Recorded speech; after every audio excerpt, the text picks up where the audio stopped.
But for a lot of people, as I'm sure you've run into, that can start to feel very abstract. It doesn't feel practical. It doesn't feel tangible. And I think that's part of the disconnect. People, when they hear philosophy, when they hear value systems, it feels like something very distant. It doesn't feel real to their day-to-day lives.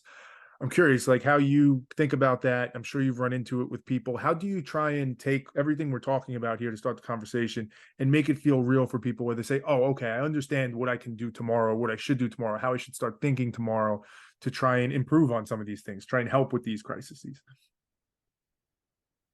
It's such a good question for so many reasons. One of them is that we have to understand, first of all, that this is part of the immune system of the crazy.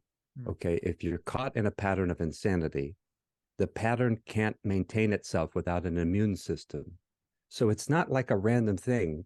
Well, we just happen to think philosophy is abstract and that values are abstract. No, the system can't perpetuate itself if you didn't think that. If you did, because then you stay away from it. You say, oh, philosophy, that's over my head. I don't have time to get philosophical about this, guys. No, you are getting philosophical just in that gesture. It's the philosophy is the end of abstractions. We don't realize that we're embedded in abstractions that we take as so real. Abstractions about what I am. Most people wouldn't be able to say what their mind is. They use it every day. It's a completely abstract thing. The body's abstract. Everything's abstract. And so we're missing our life all the time because we're in fantasy land. And we even have gotten to the point that I think one of the beautiful things about it is that our politicians will tell us that reality is not realistic. So if we say we got to clean up the river, well, that's not realistic. Really? Because we got to drink water. So this is the level of abstraction we get, that we buy that story, that it's not realistic to take care of the ecologies that we actually depend on. And then we're meant to believe that this is all a delusion or somebody's making money. I've never met a scientist who said, yeah, I got rich saying the river's polluted. You can't believe how much money you can make saying the river is polluted. It doesn't exist. So what we can begin to do is first recognize that when we're embedded in a system like this, it has an immune system, and we are not going to be conscious of the ways we're acting out things that are not really our ideas. And eventually we want to stop just living our ideas about life and start living life itself. So philosophy is really about ending these abstractions. And it's very concrete things like, well, you have to slow yourself down. When I work with clients, I tell them, even there are 3 places where you can begin to let philosophy intervene, because you can't do something different until you recognize the crazy thing you are doing and stop doing it. If you don't have the awareness that you're doing it, you can't change it. One of the stories that is, for me, a touchstone of this is a beautiful story. Oliver Sacks, the famous physician who wrote about people with different kinds of brain disorders, and he wrote a book on music. He was a very intelligent, interesting guy. But one of his books is called The Man Who Mistook His Wife for a Hat. Guy had a brain disorder, and he really was seeing things improperly. But the story that stands out for me is this man comes in to Oliver Sacks's office, and he's leaning over. He's got this lean that Sacks said, I can't believe he was upright. He's like the Leaning Tower of Pisa walking in. And so I know what's wrong. He's clearly got something going on. And the guy says to him, Oliver Sacks is very kind, and he says, well, what brings you, right? He doesn't just jump on him and say, hey, whoa, what's going on with you? He says, what brings you here? And the guy says, well, people tell me I lean. And Sacks said, but you don't think so. He said, well, if I were leaning, I think I would know it. But everybody insists. So then I decided maybe I should come to the doctor. So that open-mindedness is beautiful, but look, he still can't register it. So Sacks says, let's make a video. This is the old days with a camcorder, right? I got a video recorder here. It was fancy to have a camera, right? And so he says, let me film you, and then we'll both look at it. So he films the guy. The guy looks at the footage and says, I really lean. And Sacks says, yeah. And something in there is not letting you realize that you are. So the first step, though, is he had to see it. Now, for most of us, a lot of our habits that are interfering with reality and creating these abstractions, like, I think this is an upright action.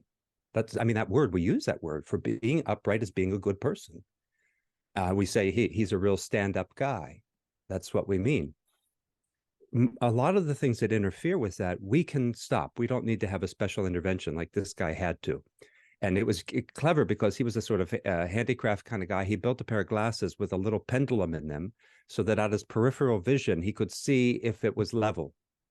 So he created an intervention for himself. For most of us, we can just see the thing we're going to do. Like I see him about to get angry, and I can just say, you know what, I don't have to do this right now. I don't have to fall for this. So the first thing is beginning to notice our insanities and our abstractions, and then realizing we have the physiological capacity to tell those neurons, don't fire right now. We don't need to do this right now. So that's one of the first things that we can do. Start to see it. Realize that it's unconscious. Start to see it and begin to inhibit those patterns and say, I can do something else right now. So much good in what you just said there. I'm going to love this conversation. Firstly, that statement that philosophy is the end of abstractions is so profound, and I don't say that for hyperbole. I think it's such an interesting way to think about it, especially when you contrast it with the typical view of it. I often think I'll talk to people, as I'm sure you may as well, the meaning of life type question. And so many people kind of roll their eyes at that. And like, why are you wasting my time? And to me, it always baffled me because I'm like, what's a more important question? Like, how is that viewed as a waste of time? When even on a very practical level, it is literally driving everything, whether you recognize it or not, it's driving everything you do. So I think that sentiment is such an interesting one, and it kind of illustrates what you're saying. So I agree, right? I think the story is the right story. I think in some ways, what we're asking people to do is to see their blind spots, to use that term, which by definition seems impossible and should feel impossible in some ways. Like, how do I intervene? How do I see it? How do I see it? And it brings me back to another maybe philosophical question, maybe biological, maybe spiritual. I don't know. But what are we talking about when we say that, right? Who's seeing what? You use the term neurons at one point, and I don't mean to put a stick in the ground in this. I'm trying to make sense of it myself as well. Is it that we are this essence, the spiritual being that is there observing, and the neurons are firing and we're observing those? And obviously they impact us in how we react and how we act and how we speak and all those things. But there's some kind of center being that is us that's able to observe that and see it. Because if you think about it through a purely biological level, if we think of it just as we have this brain, that is our tool to make sense of the world and to see these things, it almost becomes like this sick, twisted game where it's like, well, your brain is the thing that's malfunctioning, for lack of a better word, in some ways, that's causing these issues that you have. But then you have to use that same tool to see it, and it almost, again, feels impossible. So I guess the question I'm asking in a long-winded way is, how do we see it? How can you see something that you're blind to? How can you recognize something? Is it outside interventions, as you said, where you need to bring in other people? But even in that, as we've seen throughout the world, people can tell, a million people can tell you you're standing crooked. And if you don't want to believe it, even that video camera, well, clearly something's wrong with the video camera. Clearly this is a conspiracy, right? Our mind can really be powerful in that way. What do we do with this tool that seems broken that we have to use to try and solve our problem?